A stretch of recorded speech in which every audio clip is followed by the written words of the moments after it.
The cover page of One Piece chapter 1131 features Yamato, Komochio, Tama, and her trusty steed Speed chasing after whoever stole Yasui's sword while they were sleeping. Things seem to be getting very interesting with Yamato's pilgrimage. Can you believe we're already 18 covers deep? We kick things off with Luffy loudly proclaiming his enthusiasm. He was standing on Prince Loki's knee and let the giant know how long he and his crew have wanted to visit Elbaf. He marveled at the massive size of everything around them. For the prince, this is all pretty mundane, so Loki barely acknowledged his words before trying to change the subject. Oblivious, Luffy wondered if his buddy Usopp already figured it out. Then he wondered if there's anything at the top of the biggest tree. Loki tried to get a word in. Instead, Luffy considered his previous statement about Elbaf being the birthplace of war. He was treating Loki's glorious declaration like the words of a tour guide. Luffy continued yapping about how being on Dory and Brogy's ship was the first time he's seen so many giants in one place. Again, Loki tried to chime in, but somehow, despite the giant size, Luffy did not hear him at all. He just spoke about the believability of them being the strongest. Loki had enough. He shouted at the brat to listen when he's spoken to. His voice was carried through the frost-covered forest. The surrounding wildlife suddenly became agitated. We've got wolves, elk, and whatever the hell this thing is. The accursed Prince of Elbaf was then revealed to possess a special bounty of 2.6 billion berries. We can assume that his bounty is special because capturing or killing him might just result in a war against the giants of Elbaf. Or so they might think, which is something the Marines surely don't want to deal with. Loki claimed to be the sun god from all the legends passed down on the island. He told the human before him not to speak without permission. With that said, he asked the pirate what he thinks about his current situation. Luffy mentioned how it looks like the giant was caught. Loki sarcastically praised the human's intelligence, but he also expressed that his captors didn't want to just detain him. Apparently, they wanted to sweep him under the rug entirely. Ever since then, he's only been able to pray for his release. So pretty much a life sentence in solitary confinement. He's been stuck here for 6 long years. Luffy was dumbfounded by the length of Loki's detainment. Loki went on to praise himself more as a pride of Elbaf's strength. However, the chains that currently bind him are made of sea stone, which is what we figured. So as a devil fruit user, he's quite powerless at the moment. Currently, he's bound to the treasure tree Adam. In the past, we pointed out the tree's possible connections to the world tree Yggdrasil from Norse myth. However, the real-world Adam tree is one of the largest sequoia trees in the world, located in California. The 21st largest to be exact. That is far less impressive, but there's probably a good reason for this. We know that the world of One Piece suffered from a catastrophic flood in the past, and that Elbaf is considered to be the birthplace of war. Not to mention the fact that there are various types of giants aside from the natives of Elbaf, such as Saul, ancient giants like Oars, and even the Buccaneers if you want to go that far. It's possible that there were a multitude of colossal trees, and therefore giant civilizations. Just one regular tree from Elbaf was bigger than any the Straw Hats had ever seen before. So who's to say that the same couldn't have been said about the treasure tree as well? In fact, the notion of this tree being a treasure points to it being coveted and rare, a relic of the past or all that remains. The world being informed about global flooding by the smartest man in the world was most definitely inspired by the concept of climate change to some degree. You even have those who are thoroughly disturbed by the prospect and those who consider it to be total nonsense. And when it comes to ecosystemic destruction, the loss of trees is a common thought. As the pirate captain reclined, Prince Loki told his new friend Loppy that he has a proposal. For once, someone has mispronounced Luffy's name instead of it being the other way around. Luffy corrected him, and Loki simplified his words. I also think it's really funny that Luffy went from getting goosebumps from just being in Loki's general vicinity to lounging on the dude without a care in the world. Loki told the pirate that he wants him to undo his chains by dawn.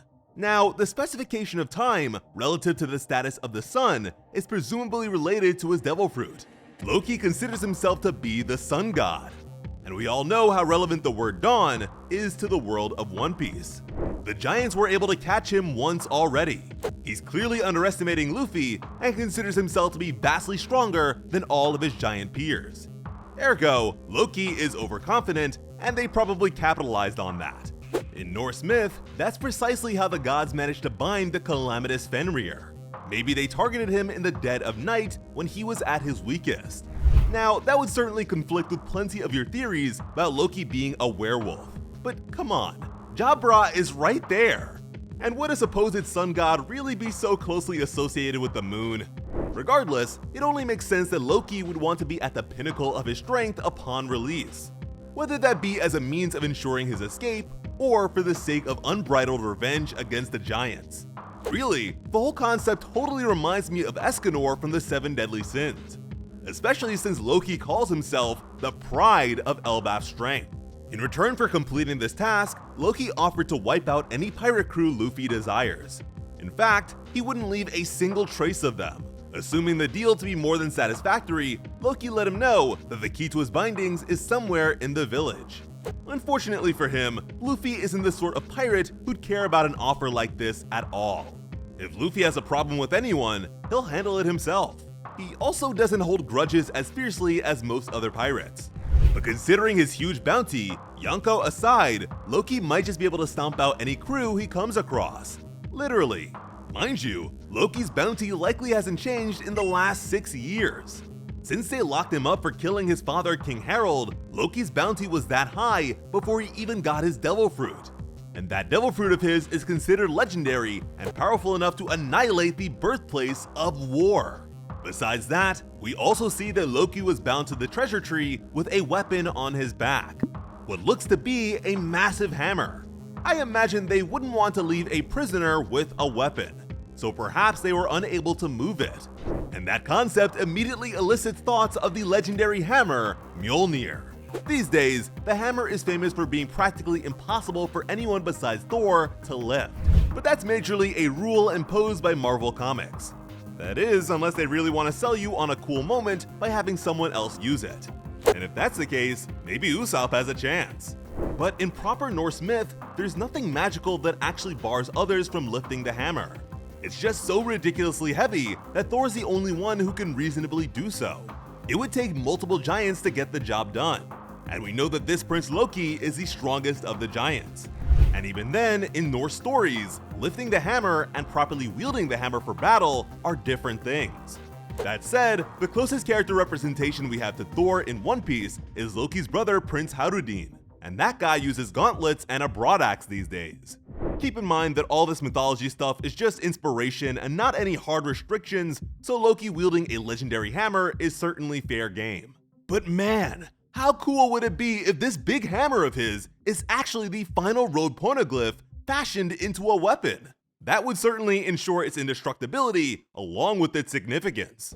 Loki admitted that he can't exactly force Luffy to do what he wants, given his current situation. But at the same time, Luffy noticed something approaching.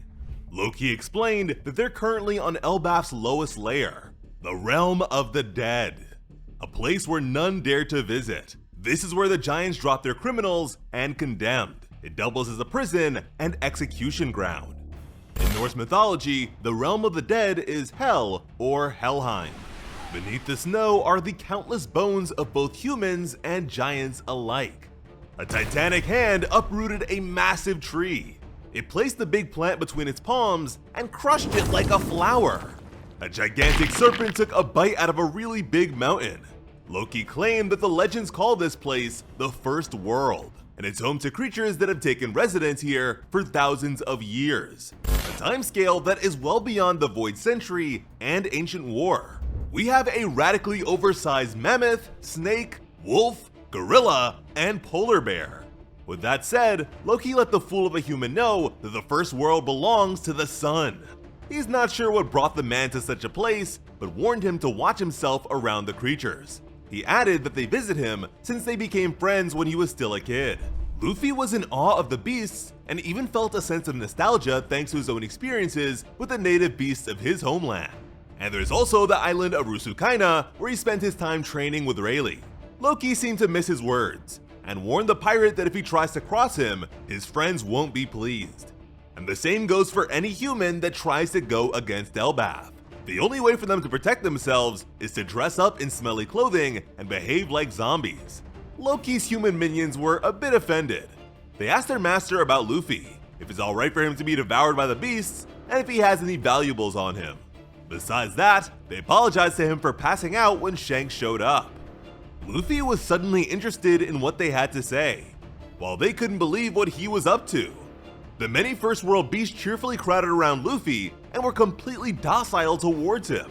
Loki did say that this land belongs to the sun, and these creatures are thousands of years old.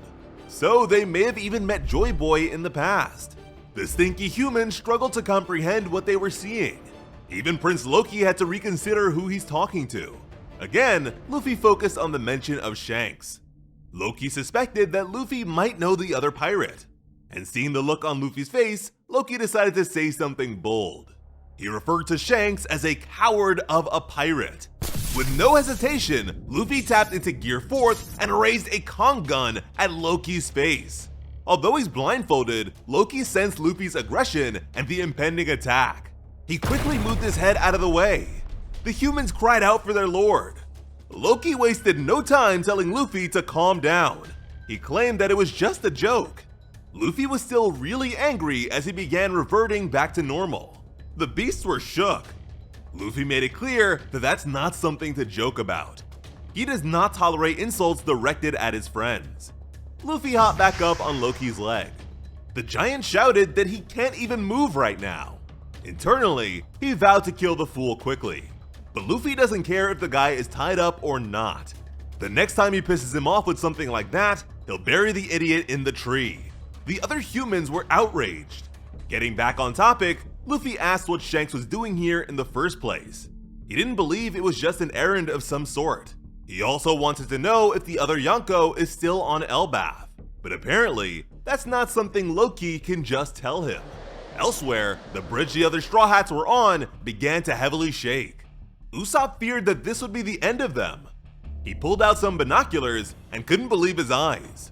Chopper looked back while carrying Nami. Someone was headed their way, but Usopp couldn't tell who it was. But since he looks like he was just hit by lightning, they surmised that this must be the sun god they met earlier without his mask. The two giants they just avoided were chasing after him, and the big fella had the sunny over his head. That last bit totally threw Nami off. Zoro concluded that they would need to cut them down, but Usopp tried to talk him down. They might know Dory and Brogy, so he wasn't sure attacking them would be a good idea. Besides, they're close to the end of the bridge now, so they decided to run as fast as they can. Even Usopp stopped holding the railing. The Straw Hats can only hope for a village to be ahead of them. In another part of the realm of the dead, Harudin celebrated the successful hunt of a moose. He was joined by his shipwright Stanson. The meat of such a creature is splendid and unavailable in the upper forest. He's sure that the Straw Hats will be happy to eat it. Frankly, this thing looks closer to a dinosaur than a moose. Stanson noted that these things are really heavy. He added that since it's snowing, there's no sunstone Pinder to help them out. Historically, a Pinder's job is to round up stray livestock. His captain insisted that they carry the meat themselves. We're then reminded of how Luffy saved the giant prince from the evil clutches of Doflamingo on Dressrosa, along with how he then decided to join the Straw Hat Grand Fleet. The two giants fervently shouted as they raised the creature. Then they happily began singing their own theme song. We're also reminded of the 5 people that make up the giant warrior pirate crew and their roles. I guess Oda knew better than to have a whole gang of giants swear fealty to Luffy, considering their military might. But the prince of a kingless Elbaf is nothing to scoff at. Back on the seas close to Elbaf, Brook nervously asked for Robin's opinion. This was the first time he's ever cut a woman's hair. He told her that his chest was beating like a drum, despite his lack of a heart. Lilith was very amused by his casual defiance of science. Bonnie loves how it turned out. Frankie was reminded of the first time they met. And Jinbei was impressed by Brook's work. Robin has gone back to her pre-time skip hairstyle and it looks great. She expressed her gratitude. With the more rounded and jovial appearance of her eyes, it's made clear just how far she's come as a character. So I am really glad Oda decided to do this. Brogy learned that this is how Robin's hair looked when she first met Saul. Dory is sure that the man will be thrilled when he recognizes her. Frankie was already crying from the thought of their reunion. Robin smiled as she closed her eyes and looked forward to the moment herself. The fog has cleared. They have finally made it to Elbaf. The Straw Hats aboard were impressed by the island's size. The Giants were already prepared to celebrate their return with some drinking. Meanwhile, on Elbaf, there was a big problem. Saul collapsed and wasn't getting back up. This is terrible news for Robin's reunion plans. But hey, maybe this is the Chopper moment we've been waiting for. I am so happy to have another One Piece chapter to enjoy after the extended break. Oda let us know with his author comment that he spent the time in South Africa and has returned with a renewed sense of gratitude and determination to do his absolute best, which is always great to hear. Hopefully you guys are just as excited as Luffy is to be on Elbaf. As always, I'm Slice of Otaku. Thank you all so much for watching and have an awesome day. I love you.